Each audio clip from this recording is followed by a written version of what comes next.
Hi everybody, Mike Beer here. We have 4 graded stakes races on the Saturday card at Gulfstream Park. One of those 4 races is your Saturday race of the day. Race number 10 is the Grade 2 Fort Lauderdale for older horses, going 9 furlongs on the turf course there. Let's take a look at this field of 10, a very strong field of 10 here. A lot of pace in this race, a lot of quality riding turf horses in this field. 6 of the 10 entered in here with a prior graded or group stakes win on the grass. A really strong field in this race. It's led by the 2 horses drawn towards the outside for top trainers. Number 9 is your morning line favorite, Factor This, who goes out for Brad Cox. This horse is in the midst of a very, very strong 2020 campaign. He's been a rock solid horse for a very long time, but he's never been better than he's been so far this year for Brad Cox. Number 10 drawn to the far outside there for trainer Todd Pletcher is Holiday, a Grade 1 winner, 2 starts back.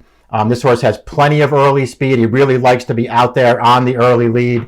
His best race obviously makes him very, very tough in here, and he loves Gulfstream Park. He's 3 for 3 over this turf course in his career. But it just feels like something's got to give in this race. These 2 horses are both speeds, as is the horse down on the rail, number 1, Some Like It Hot Brown, who was also a recent graded stakes winner.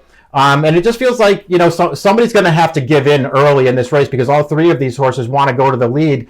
It's one of those situations where, we could have sent in replays and taken a look at some of their, more recent runs. Some Like It Hot Brown has a Grade 2 win up at Saratoga over the summer. Factor This, 2 starts back, won a Grade 2 at Pimlico with a big 110 Beyer speed figure. We certainly could have showed in that race. And of course, Holiday has that Grade 1 win at Saratoga, 2 starts back that I was mentioning. But, rather than show those races, because it's really not anything to see in them, all 3 of those horses got right to the front and wired those fields in winning those graded stakes races. And again, it feels like something's going to have to give in this race because that's the preferred running style for all 3 of these horses. And as we throw up the Timeform US pace projector, you can see that, they have the 2 morning line favorites, Factor This and Holiday, right up there, banging heads on the lead in a red bar situation, which means a fast pace is expected, and it's just really hard to argue with that. All these horses want to be forward. Some Like It Hot Brown, they have sitting off those 2 horses in third. I can't really argue with that. Some Like It Hot Brown, to me, is probably a little bit better when he's on the lead, but at least in his case, he has some races where he's been effective without being right up on the pace from the start of the race. So we'll see if he can work out the right trip in this race and maybe pull what would, sort of be a mild upset if he was able to get it done. That horse is in very good form. All 3 of these horses, they have the graded stakes credentials. They have the fastest Beyer speed figures on the way in. And it feels like they are the 3 right horses in here as the shortest prices on the line. We'll just see who gets the right trip in this race. Maybe one of them or two of them will concede to one of the others and sort of open things up. But I would find it hard to believe that would happen. I guess we'll start out by talking about the 2 favorites. Because in a lot of ways, they are the horses that you want to, focus it on and decide what you want to do with. I personally do think that they are, bound to, come out of there running from their outside post, and then we'll see if anybody blinks early. Factor This is the morning line favorite. He could easily win this race. Again, he's in career best form this year as a 5-year-old for Brad Cox. He's 5 for 8 on the year. There's a Grade 2 win there. He just missed in the Grade 1 Turf Classic at Churchill Downs back in early September. After making all the pace, he got gunned down by a Chad Brown runner there in Digital Age. The 110 Beyer, 2 starts back, where, that dinner party, it's one that you might want to take with at least a little bit of a grain of salt. It's a very fast race, but it was over very yielding turf. And it just also happened to be a situation where, for whatever reason, Some Like It Hot Brown, who was also in that race, made a conscious decision to concede the lead to Factor This. Some Like It Hot Brown ran perfectly fine in that race, but once he conceded the lead, he could never get to Factor This, making the pace in there, and he settled for second. Factor This ran very well in that race. He's obviously has good races on the go back, plenty of triple-digit Beyer speed figures for him. He's a major player in this race. Whether or not you want to bet him as the favorite with quality speed to his inside and his outside is another question. But distance is no problem. Maybe he can sit a little bit and still deliver his very best performance. That was not the case last time in the Breeders' Cup Mile, where he was beaten to the lead by Holiday, and he never really got involved in that race. It's not like it was an embarrassing performance for him, but he never looked like he was going to win, and he was outfinished relatively easily through the stretch. It wasn't really the case for Holiday. This is a horse who, as mentioned, won the Grade 1 4-star Dave at a mile at Saratoga, 2 starts back with a 105 Beyer speed figure. Prior to that, they experimented with rating him in the Bernard Baruch at Saratoga. He did not go for the early lead. They let Some Like It Hot Brown have it. And Holiday did not run close to his best race that day while conceding the lead. So that's the kind of race that makes you feel like there's just no way that Pletcher and Luis Saez are going to not come out of there running from post 10 in here. I think they will try to make the lead. This horse also exits the Breeders' Cup Mile. I thought he ran a very good race that day. When all was said and done, he just wasn't good enough to beat that field, but they used his speed. He made the early lead in there. He made all the pace. Coming down to about the 8th pole in that race, he looked like he was going to be very, very tough to catch. Ultimately, he was no match for some Europeans who ran 1, 2, 3 in there. He was only beaten about 2.5 lengths, so I thought he ran fine in finishing 6th. And in a lot of ways, even though he's not the morning line favorite, I think he is the horse to beat in here. He's very consistent. He loves Gulfstream Park, and I do think they will try to make the lead in with him. Ultimately, he just may be the fastest horse early in here. If he clears off, he could be very, very tough to catch. And I guess a 1.125 could be a little bit of a challenge for him as well. He's never been this far. So going a 1.125 for the first time in a race with other speed signed on, I guess that could really work against him, especially if he's a short price. Some like it. Hot Brown has to me, a realistic chance to win this race. Again, maybe he's the horse that will be able to sit a little bit, let the 2 outside horses and go and work out the right trip in here. He has won without the early lead before, and he's earned triple-digit buyers in 4 of his last 5 starts. Overall, he's a New York bred, and he's coming out of a win over state-bred rivals in the Mohawk up at Belmont Park in October.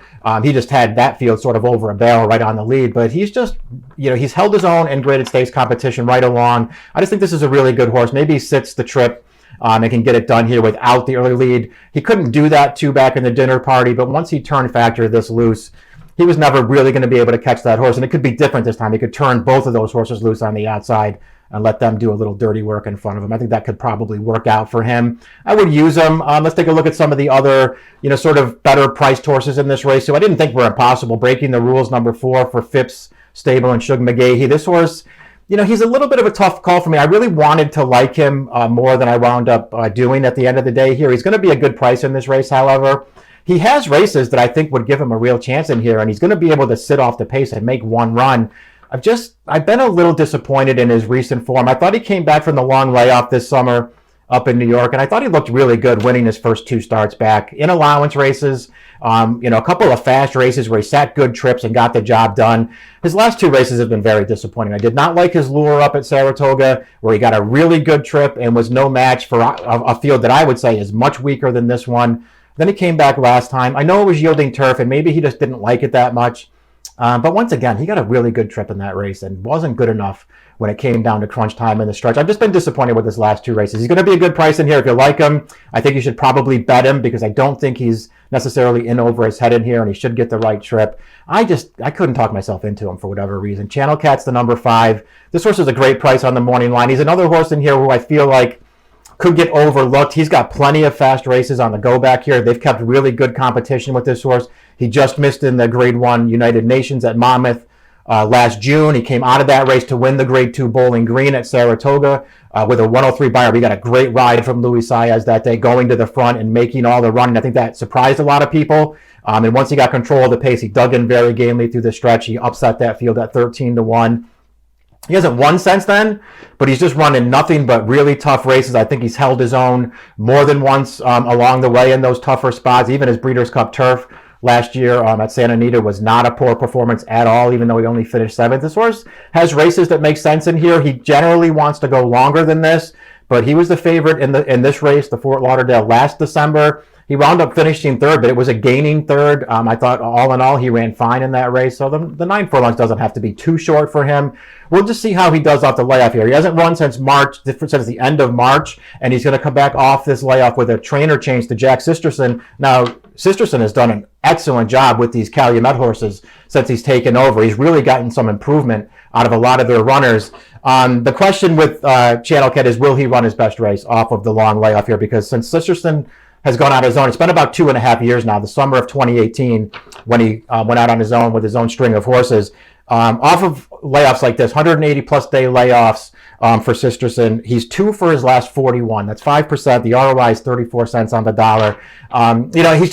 He's I guess you could look at that and just say he's just been bringing these horses back, giving them a race off the layoff, and then looking for improvement out of them. And if that's the case here, it leaves Channel Cat in a little bit tough in a race like this one, but he's got races on the go back that would beat this field, or at least make him very competitive. He does not need the lead to win. He's going to be a price in this race. I can see using that horse. I did not like the 6 or the 7, Largent or Tie to the Sea. They've both been in good form, or they look like they're in a little bit tough here. Spooky Channel, you could make a case for. He's 12-1 on the morning line. He is a prior graded stakes winner. He was no match in the Manhattan last time. All in all, he got a pretty good trip in that race. He was just no match for those horses. And it does sort of feel like he's not really this kind of a, higher level graded stakes kind of horse. He's not embarrassed when they run him in these races, but I just don't think he's quite good enough.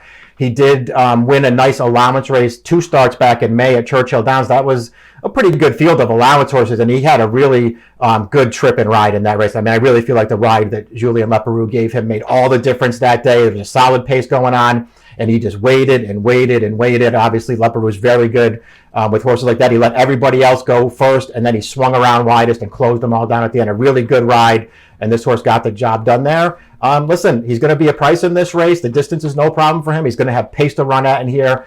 I don't know if he's good enough to beat this field, but if everything breaks his way, and it certainly could, this is a horse who could pull off an upset in this race. Ultimately, as far as, the picks go for this race, I just wanted to take a shot with a different horse in here, and I made my top pick in the race, number 2, Delaware. This is a Chad Brown trainee who's been over here for 4 starts this year so far as a field. He has not won any of those. He is going to have to improve to beat this field, but he'll do it from off the pace, and that's what I like about him. He's stretching out for the first time as well. He was previously owned by Juddmonte Farm. He's a Juddmonte homebred. He was sold in November and purchased by his new owners for $130,000, and they left him with Chad Brown. So we'll see what he does here. I thought his most recent start in the Artie Schiller was okay. He didn't really have any excuse in there. He got a pretty good trip and ride overall from Irad Ortiz. He just came up short at the end. I thought he ran fine with a new top figure. This is just a horse I want to give one more chance to, because I think he's going to sit at a price and maybe make one run into this race.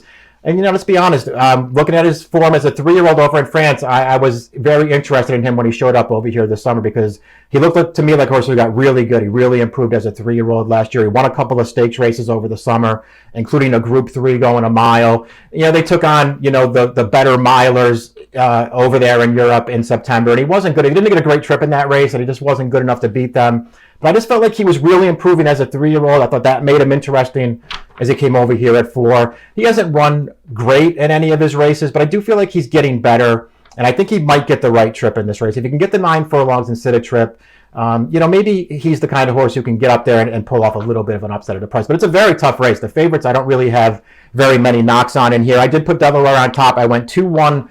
4 and 5, just trying to, to beat the 2 outside horses, hoping that they hook it up early and maybe set this race up for somebody else. It's your Saturday race of the day, the Grade 2 Fort Lauderdale at Gulfstream Park, and it's a good one. The approximate post time is 4:40 Eastern Time. Good luck.